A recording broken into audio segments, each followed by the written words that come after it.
My name is Jose Duran. I'm a professional photographer from San Antonio, Texas, and this is Una Plática.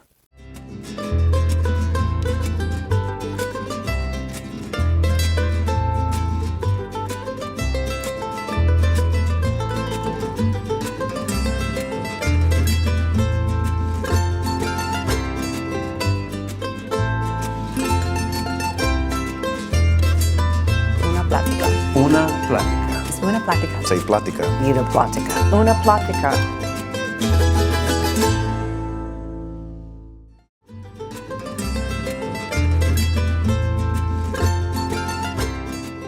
I think what inspired me to become an artist was the culture that I grew up in, the household I grew up in. Not so much that there were really any artists in my family, but just the environment. There's always something that was on the walls in our home, or something that cousins would show me that was cultural and relevant to the times. And I think I would say just my upbringing is what inspired me to be an artist.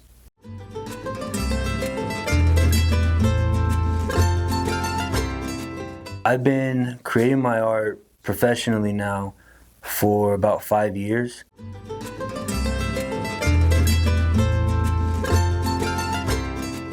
I do consider myself a Chicano artist, and the reason for that is because, growing up, I wasn't taught that I was Mexican, because my aunts, my uncles, my grandma, my grandfather, they all came from Mexico and they were Mexicano, but I was always told that there's a difference. There's being Mexicano and there's being Chicano, and I knew that from an early age, and I've kind of always held on to that. I've been to Mexico. I've visited plenty of times, and the culture that I grew up in, it's different from friends that I've had over there, in the way they grew up, and still cut from the same cloth, but on different sides.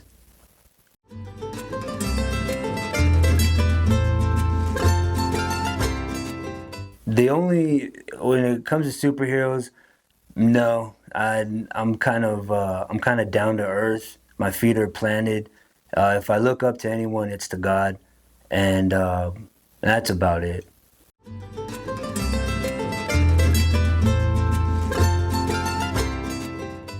I do believe that it's important to have organizations like Centro, because there's so much talent in this city that I think gets overlooked, and maybe it's because of the resources or the opportunities given, but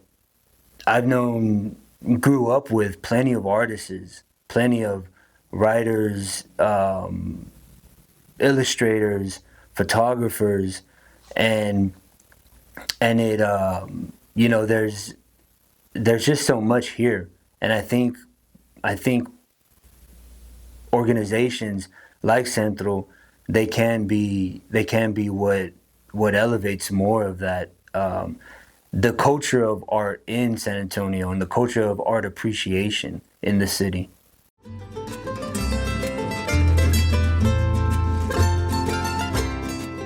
I would say that my favorite has to be the gallery itself. I think it's really a good place to network. It's a good place to appreciate art, and the fact that it's in a culturally rich area of the city. It's not necessarily downtown. It's right here in the heart of a neighborhood, and a neighborhood that I grew up in. So that means a lot to me.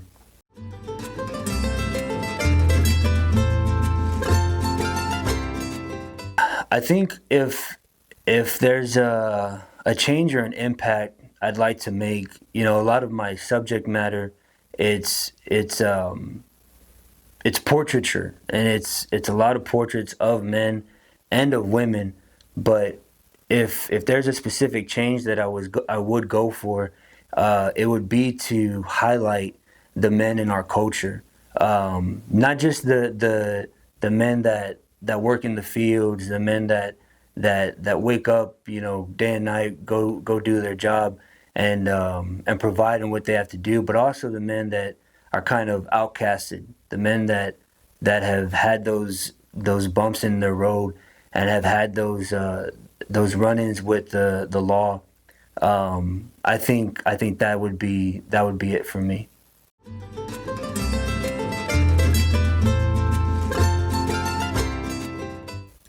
A lot of my inspiration comes from my upbringing.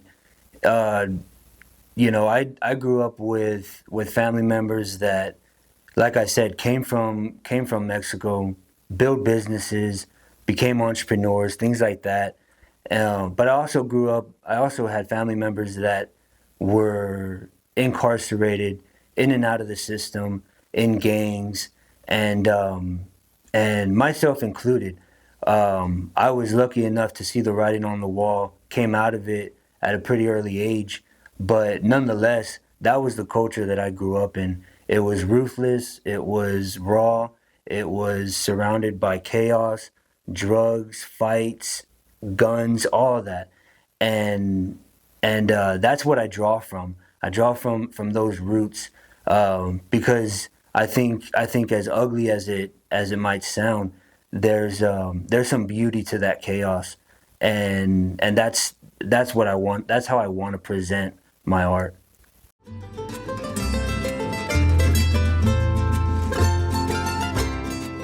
My favorite thing about San Antonio art is the way it doesn't lose its roots. It doesn't lose its foundation.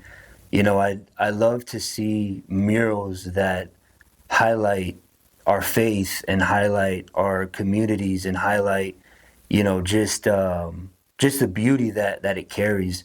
Um, I'd love to see more of it, and I think for the city, it's like it's just a reminder. Driving down the street and you seeing a piece of art that's showcasing the city. It's a reminder that this is our home, and the best way to invest in it and take care of it is to see the representation of it.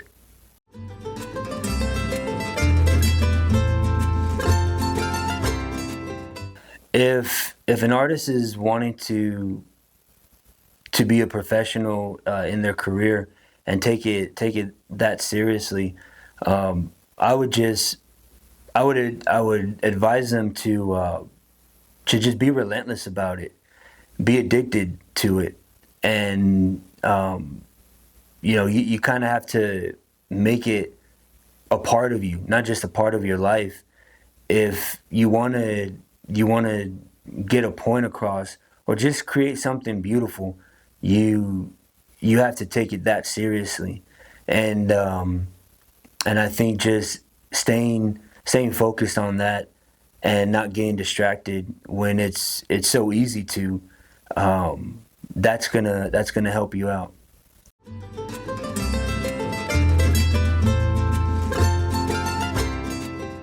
The first image is called 15, but it's spelled in Roman numerals, and it's pretty much the the highlight is the man's hands and the tattoos that are on him, the spur and the 15, which both have gang affiliations, but the guy himself isn't active, doesn't do any of that. A family man, and he invited me over to his house, and we kind of just talked. We talked about life and hung out in his backyard.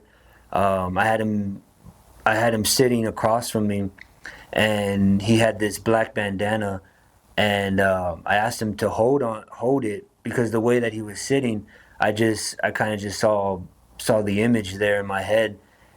Took the photo, and that was it. That's what made the image 15. The second image is called Perdóname, and that one was really kind of spur of the moment.